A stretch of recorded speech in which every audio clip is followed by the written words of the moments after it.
Hello दोस्तों, कैसे हैं आप सब। चलिए आज हम शुरू करने वाले हैं। एक ऐसी स्ट्रेटेजी डिस्कस करूंगा मैं आज की क्लास के अंदर जिसमें हम आईडीटी के बारे में। नवंबर 24 हमारा एग्ज़ाम है और ये एग्ज़ाम हमें बहुत अच्छे से क्लियर करना है।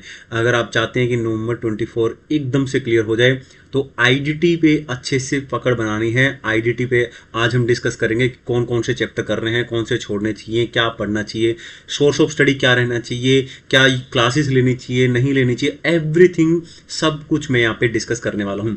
तो सबसे पहले आ जाते हैं, ये आपको इतने अच्छे से फील करा देगी ये स्ट्रेटेजी कि आईडीटी आपको लगेगा कि जैसे आपने पढ़ाई कर ली है पूरी अच्छे तरीके से। तो सबसे पहली चीज़, आईडीटी के मैंने यहाँ पर 4 पार्ट बनाए हैं, ठीक है ना। यहाँ पे मैंने टोटल इसके 4 पार्ट बनाए हैं आईडीटी के अंदर। तो उसमें सबसे पहला पार्ट जो है वो है कस्टम का, ठीक है। यानी कि आपको करना है कस्टम। और कस्टम में क्या करना है, कस्टम में ये 5 चैप्टर करने हैं बस।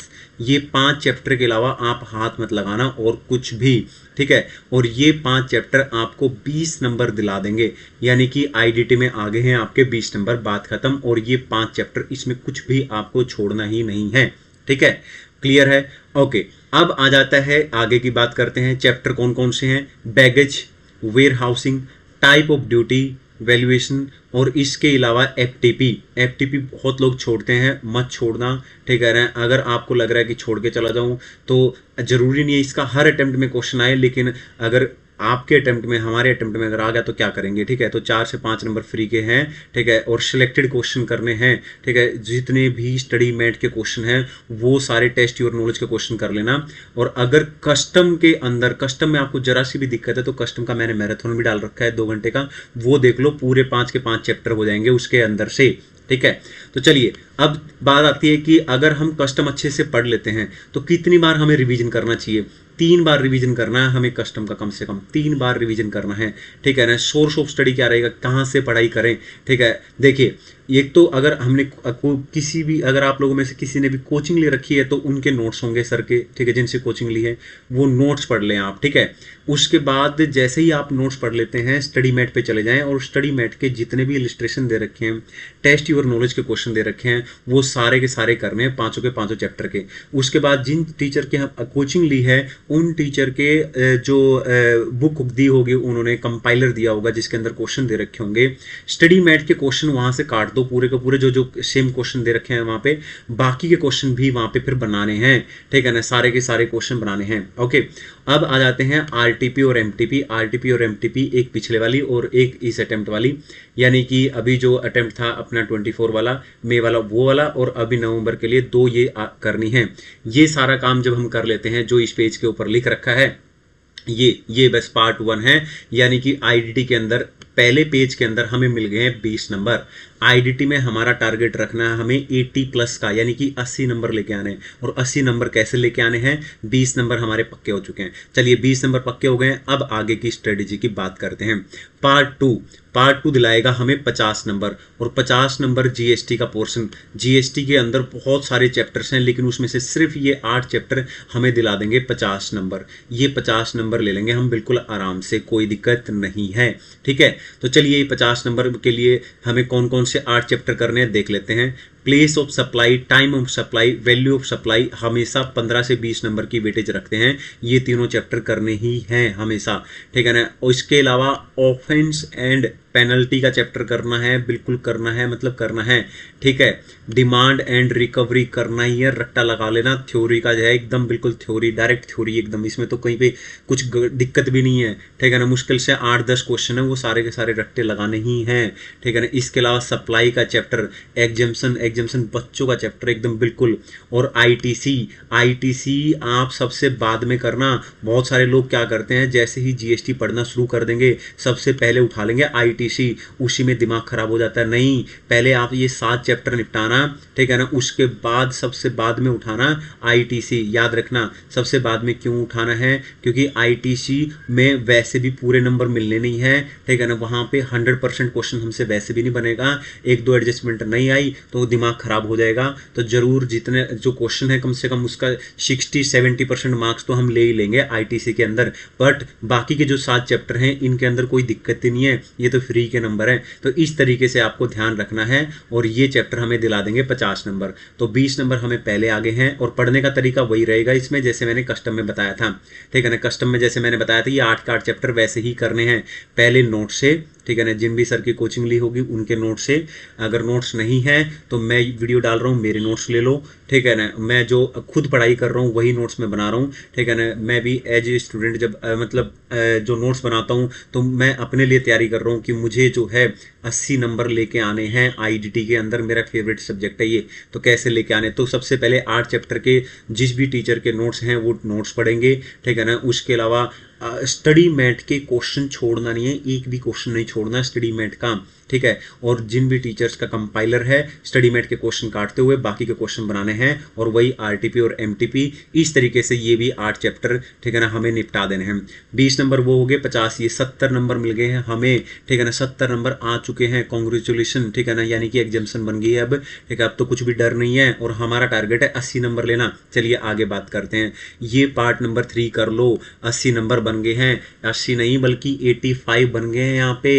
और आईडीटी एक प्रैक्टिकल सब्जेक्ट है और यहाँ पर जो थ्योरी आती है वो डायरेक्ट थ्योरी आती है दोस्तों, ठीक है ना। ऐसा घुमा फिरा के कोई थ्योरी नहीं है, बिल्कुल जो थ्योरी के चैप्टर है वो डायरेक्टली उससे क्वेश्चन उठ के आ जाएगा, उनमें तो नंबर वैसे ही नहीं कटने। और प्रैक्टिकल पे थोड़ा सा ढंग से फोकस कर लिया तो 85 का कवरेज हो जाएगा यहाँ पार्ट नंबर 3 तक। इसमें से 80 नंबर कोई नहीं ऐसा है कि जो 80 नंबर से नीचे लेके आए, 80 नंबर यहाँ तक बन गए अपने बस। अब ये 15 नंबर के लिए हमें क्या करना है, तो जीएसटी का यानी कि पार्ट नंबर 3 जिसमें जीएसटी के ये 4 चैप्टर हमें करने हैं, जिसके अंदर पहला चैप्टर है payment of tax, TDS and TCS का, ठीक है ना। और उसके बाद आता है 4 जो जीएसटी, ये बहुत इंपॉर्टेंट है, मैंने डाल भी रखा है, ठीक है। रजिस्ट्रेशन का चैप्टर भी मैंने डाल दिया है, मैं भी पूरा कस्टम का मैराथन डाल दिया है मैंने, ठीक है ना। और इसके अलावा जीएसटी के चैप्टर भी जल्दी डाल रहा हूँ, ठीक है, ओके। और इसके अलावा असेसमेंट एंड ऑडिट, भाई थ्योरी का है, बिल्कुल रट्टा लगा लेना, क्या है 8-10 क्वेश्चन ही तो याद करने यार, ठीक है ना, एकदम बिल्कुल फ्री के। तो ये 4 चैप्टर जैसे ही हम 100% कर लेंगे, और पढ़ने का तरीका वही रहेगा जो 8 चैप्टर में रहा है, जो कस्टम के 5 चैप्टर में रहा है, ठीक है ना। और 4 चैप्टर ये हो गए। अब हमारे 85 का पेपर अटेम्प्ट हो गया है, बात खत्म। बाकी चाहे कचरा छोड़ भी दोगे ना तो कोई दिक्कत नहीं है, 85 में से 80 कहीं नहीं गए अगर हम अच्छे से पेपर लिखेंगे, ठीक है ना। अगर हम ये सोचते हैं कि 100 नंबर का पेपर अटेम्प्ट करें, वैसे भी अटेम्प्ट नहीं होता है चाहे कितने अच्छे से आता हो, ठीक है ना। और मान लो हमने इतने अच्छे तरीके से अटेम्प्ट कर भी दिया, ठीक है ना, और हमें लगता है कि पूरा 100 का 100 आता है और अटेम्प्ट कर सकते हैं, ठीक है ना, तो हम लग जाते हैं। तो उसमें क्या होता है ना कि जब स्पीड थोड़ी सी बढ़ जाती है तो कहीं ना कहीं सिली मिस्टेक्स होती है जिसकी वजह से दिक्कतें होती हैं। तो क्यों ना ऐसा कुछ करें, ठीक है, जो भी करें उसमें से एकदम श्योरिटी हो कि भाई आएगा ही आएगा, मेरे पूरे नंबर आएंगे। तो 85 का पेपर देते ही हमें श्योरिटी आ जाएगी कि 80 नंबर बन गए, बात खत्म बस, ठीक है। चलिए स्टार्ट करते हैं, अब बाकी की बातें कर लेते हैं। अब पार्ट नंबर 4, जिन लोगों को लगता है कि नहीं मैं तो पूरा ही एकदम अच्छे तरीके से ये वो, तो भाई फिर बाकी के जितने भी चैप्टर हैं ना फिर आप वो कर लो, ये पार्ट नंबर 4 में डाल दिए हैं मैंने, ठीक है ना। और बाकी की जो वेटेज है वो यहीं पे कवर कर देंगे। इफ़ यू हैव टाइम, अगर आपको लगता है टाइम है, ठीक है ना, अभी आप कोई दिक्कत नहीं है, ओनली अंडरस्टैंड करना इन चैप्टर्स को, ठीक है ना। यानी जिन टीचर्स की आपने कोचिंग ली है या यूट्यूब से वीडियो देखा है, चाहे मेरे ही देखे हों, मेरे ही नोट्स से आपने शेयर किए हैं जो नोट्स मैंने टेलीग्राम चैनल पे, चाहे उन्हीं से आपने देखा हो, तो सिर्फ अंडरस्टैंड लेना है पहले तो नोट से, उसके बाद ठीक है ना स्टडी मैट के टेस्ट योर नॉलेज के क्वेश्चन कर लेना, बस इतना ही, और कुछ भी मत करना इसके अंदर, ठीक है ना। ये बन गया आपके सारे के सारे चैप्टर। और मैं तो कहूँगा कि छोड़ दो, अगर नहीं छोड़ पा रहे हो, कॉन्फिडेंस ऐसा लग रहा है कि लो हो रहा है कॉन्फिडेंस, तो भाई सारे पढ़ लो, लेकिन इनको ज़्यादा दिन में नहीं, 2 दिन के अंदर निपटा देना, ठीक है ना। 2 दिन के अंदर इनको खत्म करके और सारे स्टडी मैट के साथ में क्वेश्चन कर लेना, बाकी कुछ भी मत छेड़ना। अब आ जाते हैं, जब हमारा 100% सिलेबस हो गया है तो अब बात आती है कि रिवीजन कितनी बार करना है। आईडीटी के रिवीजन की बात कर लेते हैं। सबसे बड़ी दिक्कत होती है 3 बार रिवीजन करना ही करना है, ठीक है ना। ऐसा कोई भी नहीं होना चाहिए जिसका 3 बार रिवीजन नहीं हो, वरना वहाँ पर रिटेन नहीं होएगा, ठीक है ना। ये ओपन बुक पेपर थोड़ी है कि भाई हम बुक उठा के देख लेंगे उस टाइम पे, नहीं, इसमें आपको रिटेन करना ही है। इसलिए मैंने बोला ना कि इतना लेंथी सिलेबस होता है कि वो रिटेन करना भी तो जरूरी है, ठीक है ना। 100% मान लेते हैं हमने पढ़ लिया, ही तो अच्छी बात है कि 100% पढ़ लिया, पर वो 100% रिटेन रहेगा तभी तो एग्जाम में इंप्लीमेंट कर पाएंगे ना।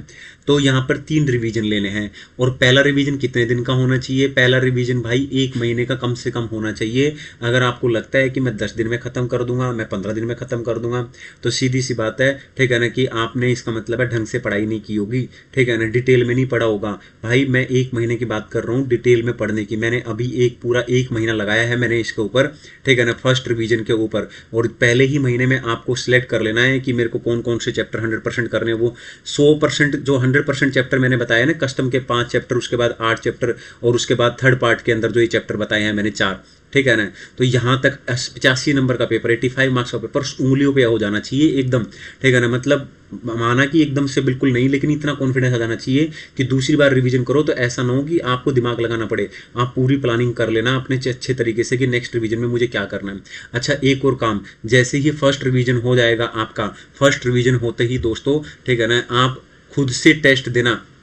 देखिए बहुत सारे लोग, मैंने भी सोचा था कि इस महीने जब मैंने अपना सिलेबस कंप्लीट किया तो मुझे लगा, ठीक है ना, कि मेरे को टेस्ट देना चाहिए। तो मैंने बहुत सारी टेस्ट सीरीज खोजने की कोशिश की, तो बहुत सारे लोग बहुत ज़्यादा पैसे चार्ज कर रहे हैं, ठीक है ना। ईमानदारी से बताऊं, उतने पैसे मैं तो नहीं दे सकता, ठीक है, तो मेरे पास हैं भी नहीं इतने ज़्यादा। यहाँ बस फिलहाल तो जॉब करते करते सर्वाइव करने वाली बात है। तो बाकी मैं तो ये एक सजेशन दे सकता हूँ आप लोगों को, ठीक है। तो मैं तो देखो टेस्ट 1 दे नहीं पाया। रीज़न क्या था? मैं हॉस्पिटल में एडमिट हो गया था, बहुत ज़्यादा बीमार हो गया था।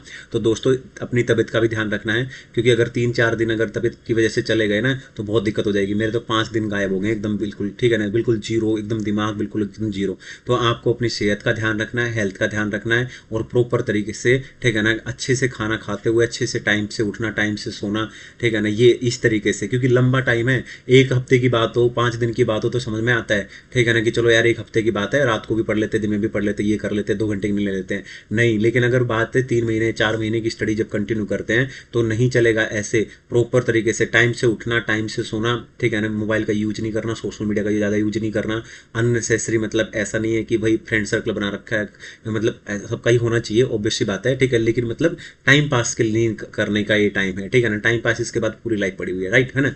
तो क्यों ना ऐसा करेंगे। तो पहला हमें पूरा 1 महीने के अंदर प्लानिंग कर लेनी है, ठीक है ना, तो अच्छे से होगा। और फिर आप लोग दोस्तों, मैं तो ये कहूँगा आप लोग टेस्ट 1 देना, और ये 3 टेस्ट देने हैं हमें, ठीक है ना, 3 बार पेपर देने हैं, ये समझ लो कि मतलब। और वो पेपर कौन सा है, ठीक है ना, जो पिछला अटेम्प्ट का पेपर आया ना वो, या फिर एक काम करो कि नवंबर का पेपर होना है तो नवंबर 23 का पेपर उतार लो, ठीक है ना, सीधा आईसीआई का स्टडीमेट, आईसीआई के अपने वेबसाइट से ना, ठीक है ना, सीधा पेपर उतार के उसमें। और एमसीक्यू तो होंगे नहीं, एमसीक्यू तो वैसे ही बना लेंगे हम, कोई दिक्कत नहीं है। डिस्क्रिप्टिव पेपर होगा, ठीक है ना, एमसीक्यू का टाइम काटते हुए बाकी का टाइम रख के, और वो डिस्क्रिप्टिव पेपर दे के देख लो, उससे हमें कॉन्फिडेंस आ जाएगा, पता लग जाएगा कि भाई हमारे कितने नंबर आ रहे हैं। एमसीक्यू में तो पूरे नंबर आ ही जाएंगे, ठीक है ना, पूरे के पूरे, बाकी बच गए वो उसमें आ जाएंगे, कोई दिक्कत नहीं है।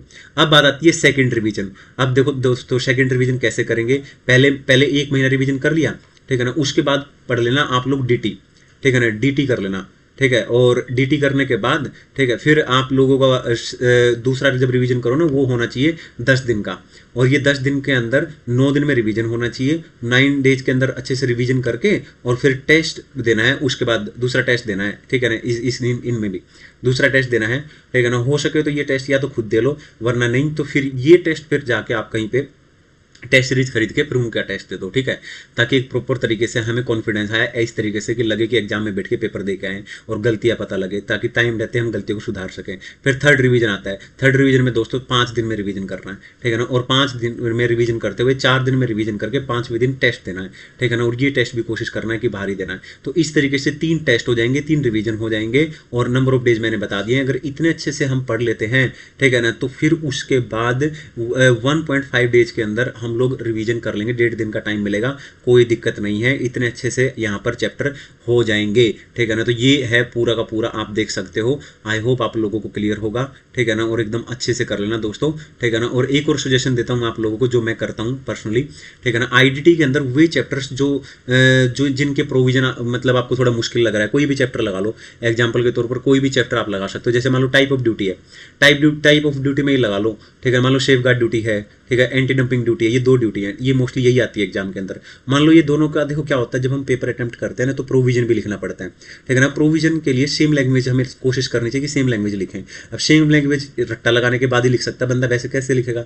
तो आप क्यों ना एक काम करो कि फ़ोन से ना उनकी फ़ोटो खींच लो, ठीक है ना, और उन अलग से एक है ना फोल्डर बना लो, एक एल्बम बना लो अपने मोबाइल के अंदर, और उसमें लिख लो CA फाइनल IDT नवंबर 24, ठीक है ना, और उन दोनों को उसमें डाल दो। और रात को जैसे मतलब लग रहा है ना कि खाना खा के अब सोने का टाइम हो गया, ठीक है ना, तो आधा घंटा पहले, ठीक है, उनको एक बार रिवीजन कर लो, फिर अगले दिन फिर करो, अगले दिन फिर करो। इस तरीके से जब तक ड्यूटी कर रहे हो 1 महीने तक, या फिर जब दूसरी बार करोगे 10 दिन तक, फिर तीसरी बार करोगे 5 दिन तक, वो रात को मतलब सोने से पहले, ठीक है ना, उनको डेली ऐसे ऐसे रिवीजन करना है। तो ऐसे क्या होगा ना कि जितने भी थ्योरी के चैप्टर हैं, जितने भी मैंने बताए हैं यहाँ पे, जैसे कि डिमांड एंड रिकवरी का एकदम भाई थ्योरी का है, रट्टा लगाना है, तो इसके जितने भी क्वेश्चंस हैं पहले तो रट्टा लगाओ उनका, और फिर उनको मोबाइल में डाल लो, जिसमें IDT वाले में जो मैंने बताया, इस तरीके से ऐसे करके डल गया। फिर उसके बाद मान लो जैसे कि यहाँ पर चार्ज ऑफ GST हो गया, चार्ज ऑफ GST में 3 टॉपिक होते हैं, उनका डाल लो, असेसमेंट एंड ऑडिट का डाल लो। इस तरीके से ना मतलब कम से कम 7-8 चैप्टर ऐसे हैं जिनके प्रोविजन में दिक्कत आ सकती है, क्योंकि वो प्योर थ्योरी होती है, ठीक है, और प्रोविजन लिखना जरूरी होता है, उसके भी नंबर हैं, है ना। तो क्यों ना हम उनको ऐसे करें, एक एल्बम बना लेते हैं और मोबाइल को जब भी हाथ लगाएंगे वही हम रिवीजन करेंगे। तो इस तरीके से मैंने 61 क्वेश्चन, 61 क्वेश्चन मैंने छाटे थे, यहाँ तक के पार्ट नंबर 3 तक मैंने 61 क्वेश्चन छाटे थे, जो मुझे लगा था कि यार ये क्वेश्चन है रट्टा लगाना पड़ेगा और अदरवाइज मैं एग्जाम में नहीं लिख पाऊंगा, चाहे मैं 3 बार रिवीजन भी कर लूँ तब भी वो स्किप हो जाएगा, माइंड से एकदम स्लिप होने वाला ही है, ठीक है। लेकिन अब वो 61 क्वेश्चन मेरे को रट्टा लगा रखा है, मैंने हाथ उंगलियों पे याद है, ठीक है। क्यों? क्योंकि वो मैंने पूरे महीने जब मैं बार बार चैप्टर दूसरे कर रहा था ना, तो मैं डेली क्या करता था, रात को भाई 10 मिनट देख के रिवीजन कर लिया, और फिर मैं मान लो जैसे कि बाहर चला गया कहीं पे, कुछ शाम को ही कुछ लेने गया हूँ या कुछ भी, ठीक है, तब मैंने रिवीजन कर लिया। बैठा हुआ हूँ, ठीक है ना, कुछ मान लो पढ़ाई कर ली है, उसके बाद 10 मिनट के लिए बैठा हूँ, 15 मिनट फिर रिवीजन कर लिया, ऐसे करके जब भी मौका मिला बार बार उसका रिवीजन किया। आई होप दोस्तों एकदम क्लियर होगा। ये है मेरी स्ट्रेटेजी जो मैंने आप लोगों के साथ शेयर कर दी है IDT के अंदर। आई होप हम सब के अच्छे नंबर आएंगे IDT के अंदर, और सब भाई हम लोग एग्जामिनेशन लेंगे, ठीक है। तो आई होप आप लोगों को क्लियर है, ठीक है। और thank you so much. Channel को जरूर दोस्तों सब्सक्राइब करना है, ठीक है ना, वीडियो को जरूर लाइक करना है और सभी दोस्तों के साथ शेयर करना है। और सेल्फ पेस ऑनलाइन मॉड्यूल अगर सेट भी क्लियर नहीं किया है अभी तक आपने, एग्जाम के बाद क्लियर करने वाले हैं, तो उसका वीडियो भी देख लेना, ठीक है ना, और जुड़े रहे मेरे साथ सेट B के लिए एंड IDT के लिए, ठीक है। ओके, चलिए, थैंक यू।